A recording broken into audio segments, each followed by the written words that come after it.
Trump called it law. Traore called it robbery. And with those words, a storm began to form over Africa. It started with a single shipment. Burkina Faso's gold, worth hundreds of millions, was seized at a European port. No accident, no legal ruling. It was politics, raw and unapologetic. In Washington, Trump's voice cut through the noise. If Africa wants access to global markets, it must pay its dues. But in Ouagadougou, the capital of Burkina Faso, the news hit like thunder. For President Ibrahim Traoré, this was not business. This was theft. The gold mined by his people, the very wealth meant to fund schools, hospitals, and food, was now frozen, held hostage in someone else's vault. Crowds gathered fast. Miners, students, farmers, mothers. Anger spread faster than fire. "They steal in daylight and call it law," shouted one man in the street. The chant echoed through radios, WhatsApp groups, and loudspeakers in markets. The truth was clear. If Africa's gold could be seized, then Africa's sovereignty was also under attack. This was not about a port, not about a contract. This was about dignity. For Traoré, the seizure was a humiliation, but humiliation did not break him. It pushed him to fight. And so tonight we ask, was this the moment Africa decided to rise? Was this the spark that turned one young leader into the voice of a continent? If you believe freedom cannot be traded, stay with me. Because this story may change how you see Africa, the West, and the future itself. The seizure of gold was no accident. It was a calculated strike. In a private meeting in Washington, senior officials spoke bluntly. If Burkina Faso wanted to walk away from the IMF system, then it would pay a price. The order was passed quietly to Europe. Block the gold. It did not matter that no court had ruled against Burkina Faso. It did not matter that no law justified the action. Politics had replaced law. For Trump, the move was theater. He framed it as discipline, as a lesson to the Sahel. If you borrow, you repay. If you want to trade, you obey the rules, he told reporters. Cameras flashed. Headlines carried his words. But behind the curtain, aides admitted the truth. This was not about debt. It was about control. Burkina Faso's gold had been mined in the dust and heat of the Sahel. Men descended deep into dangerous shafts with little more than headlamps and hope. Entire families depended on what came out of those tunnels. That gold was supposed to build schools where children would learn to read, hospitals where the sick could find care, and granaries where food security could be protected. But when the containers reached Europe, all of that vanished. In one stroke, the work of thousands was turned into frozen collateral for loans signed decades ago. Loans often forced on nations during the shadows of colonialism. Inside the presidential palace in Ouagadougou, the tension was heavy. Ibrahim Traoré sat with his ministers. Some urged restraint. "We can negotiate," one minister pleaded. "If we offer repayment terms, they may release the shipment." Another added, "Without IMF credit, our currency will suffer. Imports will stop. Sanctions will crush us." Fear filled the room. But Traoré spoke slowly, his voice cutting through the silence. "This is not about numbers. This is not about contracts. This is about sovereignty. If they take our gold today, they will take our land tomorrow. If we bend now, we will never stand again." The words sent a chill through the room. For the first time, his cabinet understood the scale of the battle. Beyond the palace walls, the streets were already alive. Miners marched from the fields, holding up their tools like flags of defiance. Students filled university courtyards, chanting, "Our gold, our future," with mothers in crowded markets shouted into radios, "They are stealing the bread of our children." Farmers spoke on local stations, "We never signed these loans. Why should our gold pay for them? Even within the army barracks, whispers spread. If they can seize gold, what will they seize next? The anger was not confusion, it was clarity. People knew exactly what had happened. The gold was not stolen by pirates, it was not lost at sea. It was seized, deliberately, politically, under the shadow of the IMF. And yet, as outrage grew, so did something else. A seed of unity. Radio stations replayed Trump's words, "Africa must pay its dues," over and over, until the phrase sounded less like law and more like a challenge carved into stone. Each time the words echoed, the response was louder. Crowds shouted back, "Whose gold? Ours." Western media saw chaos. CNN called Traore reckless. European commentators muttered about instability, about African immaturity. But on African soil, the picture was different. Here was a leader calling the West's bluff. Here was a man saying no. To many Africans, it was not instability, it was defiance. And in that defiance, hope was born. In the capital, headlines carried the story in bold letters. Gold seized. Nation betrayed. Across the Sahel, whispers spread that this was not only Burkina Faso's struggle. Mali had seen shipments delayed. Niger had seen contracts rewritten. Guinea had watched reserves frozen.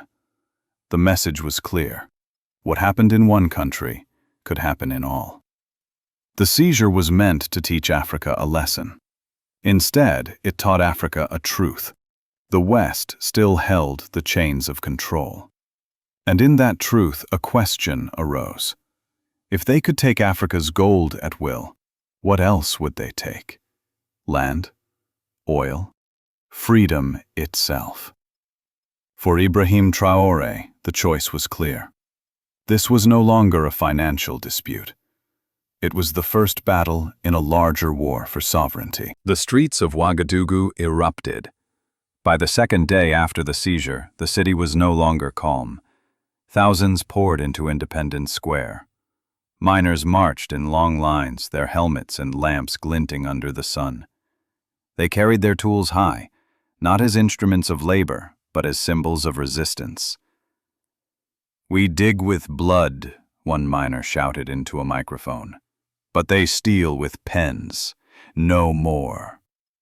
His words sparked cheers that rolled through the crowd like thunder. Students filled the avenues waving banners painted in bold letters. "Our gold is not your guarantee." Young men and women staged sit-ins at universities, blocking entrances and refusing to attend classes. "Education without sovereignty is slavery," a student leader declared, his voice amplified through speakers. Mothers joined too, carrying babies on their backs, chanting through the heat, "Bread, gold, future, it is all ours." Their anger was sharp, but their voices were steady. The energy spread beyond the capital. In rural towns, farmers formed marches of their own. They left fields of sorghum and maize to gather in village squares. Radio stations captured their words. "We never borrowed these debts," said one farmer, holding up a bag of grain. "Why should our gold pay for them?" Inside the presidential palace, Traoré monitored every report. Advisors were tense. Some urged negotiation, fearing sanctions and hunger. But Traoré was resolute. To his inner circle, he declared, "They call it collateral. I call it ransom. And if we accept ransom today, our children will never know freedom." The room fell silent. For the first time, ministers saw not only a president, but a man willing to risk everything for sovereignty. Western media painted another picture. CNN called Traoré reckless, framing the protests as instability. A European newspaper sneered, "Burkina Faso plays with fire." Commentators predicted collapse within weeks. But the streets told a different story. The people did not see recklessness, they saw courage. The contrast was striking. In Western capitals, Traoré was a threat. In Africa, he was a beacon. And then, something unexpected happened. Leaders from Mali, Niger, and Guinea, Burkina Faso's neighbors, sent envoys to Ouagadougou. Their message was simple: your gold is our fight too. Around a table in a guarded hall, the Alliance of Sahel States met in urgency. Anger was thick in the room. Ministers from Mali spoke of uranium shipments blocked without warning. Niger's representatives described frozen contracts and delayed reserves. Guinea's delegation told of ports where their resources were seized under vague security reviews. Each story added fuel to the fire. Traore listened, then stood. His voice was calm, but sharp. "They are not holding gold," he said. "They are holding sovereignty. They call it collateral, but it is ransom. If we bend now, the ransom will never end." His words carried weight. The room fell silent. Then a Malian minister asked the question that changed the conversation. What if we stop sending gold through their ports? What if we build a reserve here on African soil? The idea was radical, almost unthinkable. For decades, African leaders had been told such plans were impossible.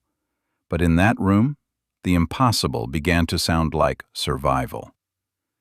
The concept of an African gold reserve was born, not in the halls of Washington or Brussels, but in the Sahel, where sovereignty had been stripped for generations. News of the meeting leaked. Crowds erupted with a new chant: "Keep the gold, build the vault." Students painted murals of gold bars breaking chains. Farmers pledged to contribute harvests to support the plan. The seizure, meant to humiliate, had instead united. What was once a scandal now looked like the first step toward liberation. Yet the West did not stay quiet. Trump doubled down, declaring at a press conference, "If Africa wants to sit at the table, it must first learn to follow the law." To him, law meant IMF contracts and dollar dominance. To Africa, law meant dignity. The clash was now open for the world to see. The climax was clear. The seizure had not broken Burkina Faso. It had ignited the Sahel. The question now was unavoidable. Could this spark turn into a fire strong enough to challenge the entire global order?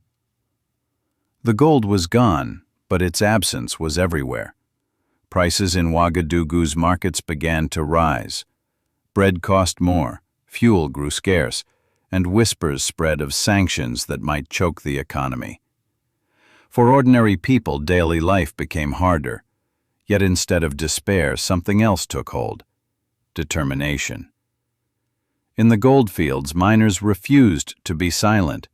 They marched with calloused hands raised, declaring, "We dig for Africa, not for Paris." Their voices carried far beyond the mines. On the airwaves, a farmer told a radio host, "We will not let hunger bend us. If they cut imports, we will feed each other." Villagers began forming cooperatives, pledging crops to a people's fund to support the nation during crisis. Teachers joined in.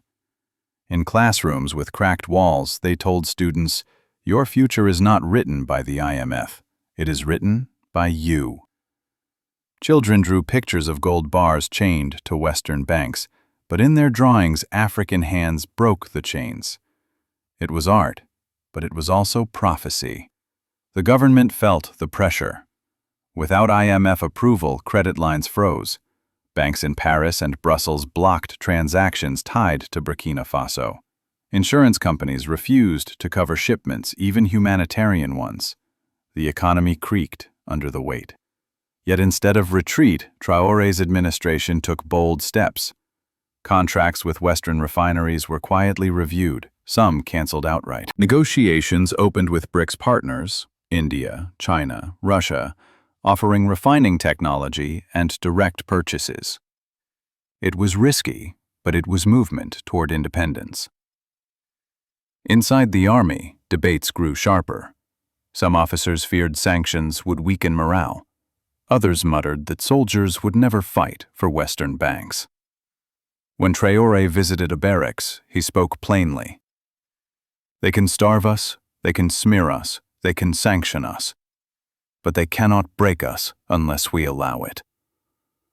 The soldiers responded with a rare statement of loyalty. Our duty is to the people, not to foreign hands. On the streets, protests grew into something larger. They were no longer just about one shipment of gold. They became a call for freedom. Farmers brought baskets of millet and rice to rallies, declaring they would sacrifice their harvests before bowing to foreign demands. Students spread viral messages. If they fear our unity, then unity is our weapon. Artists painted murals of Africa breaking free from chains. Each act of defiance carried symbolic weight. In Parliament, opposition figures accused Traoré of reckless populism. Some warned that sanctions could trigger famine, but their voices were drowned out by the swelling tide of public support. Traoré countered in a televised address. Did the IMF feed us when reserves were frozen? Did sanctions heal our sick?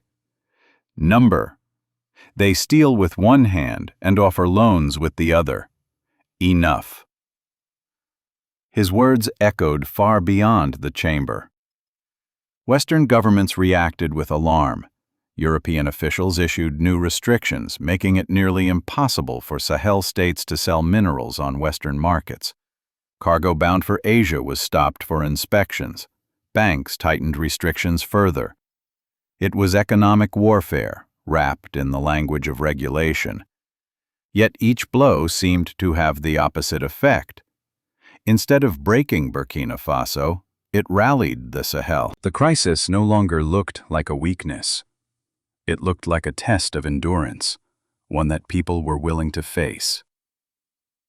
In Ouagadougou, a grandmother selling vegetables summed it up to a reporter, "They thought they took our gold, but they gave us something more valuable. They gave us courage." The civil and political consequences were undeniable. Families faced hunger, businesses faced collapse, and leaders faced pressure. But beneath the suffering, a deeper transformation was unfolding. A nation once defined by dependence was beginning to discover its voice. And with that voice came a new question. If Burkina Faso could stand, could Africa itself break free? In Washington, the tone hardened. Trump doubled down, telling reporters, "These young leaders think they can defy the rules." But if Africa wants to sit at the table of global trade, it must first learn to follow the law.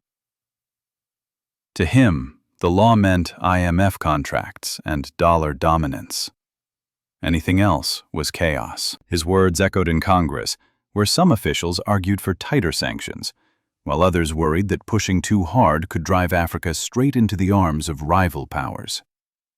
In Europe, frustration mixed with fear. Banks in Paris and Brussels quietly admitted they had frozen African transactions under U.S. pressure, but in public they defended the move as responsible oversight. Newspapers labeled the African gold reserve idea as reckless populism. Financial analysts warned that if the plan gained traction, it could destabilize international markets and weaken the dollar itself. Behind closed doors, European officials debated whether to escalate sanctions or to open secret talks. Neither option looked promising. Meanwhile, in Moscow, Beijing, and New Delhi, the mood was very different. BRICS nations watched the drama unfold with sharp interest. To them, this was not chaos. It was opportunity. Within weeks, envoys arrived quietly in Ouagadougou. They offered direct gold purchases at favorable terms, technology to refine reserves locally, and, most importantly, markets that would not bow to Washington's pressure. The West had sought to isolate Burkina Faso, but in doing so it had opened new doors. For the first time, Africa was no longer reacting, it was negotiating. And not from a position of weakness, but from leverage. If the West threatened sanctions, the East offered trade. If Western banks froze accounts, new channels appeared. The balance of power was shifting. Western intelligence saw the risk. Reports warned that if the African gold reserve became real, IMF leverage across the continent could collapse. One memo was blunt: "Without control of their gold, we cannot control their future." But on the streets of Africa, those same words would have sounded like liberation. The world was now watching. What began as a single shipment seized at a European port had become a global test. Could Africa chart its own course? Or would Washington and Brussels tighten their grip once more? The gold never returned to Burkina Faso. The containers remained locked in European vaults. But by then, something far more powerful had been released. A spirit. What was meant to humiliate one nation had ignited a continent. Traore stood before his people and spoke with fire in his voice. They said this was law. But law is not written in secret memos. Law is not theft in daylight. This is not about debt. This is about domination. His words echoed across Africa. In Kinshasa, in Bamako, in Conakry, radio hosts repeated the same phrase: "Our gold, their debt." To millions, it was not just a headline. It was vindication. Crowds filled Independence Square in Ouagadougou. Miners held their tools high. Farmers carried baskets of grain. Students waved banners that read, "Our gold is our freedom." The anger that had once burned now turned into pride. For the first time in a generation, Africans did not feel like victims. They felt like builders of a new future. But the danger was far from over. Leaked reports showed Western powers considering darker options: covert funding of opposition, whispers of coups, campaigns to smear Traore as reckless or corrupt. Trump himself warned, "If you want to kill an idea, you kill it before it grows.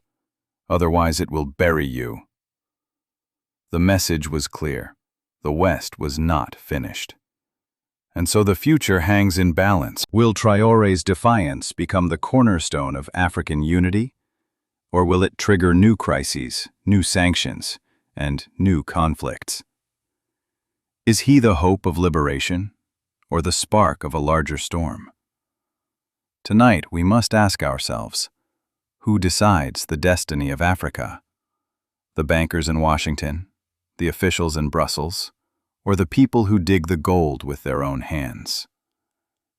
If you believe that freedom is not collateral, if you believe Africa's future belongs to its children and not to foreign debts, then let your voice be heard. Share this story. Tell others what happened. Because this is not only about gold. It is about dignity. It is about sovereignty. And it is about a continent that refuses to bow its head ever again. God bless Africa.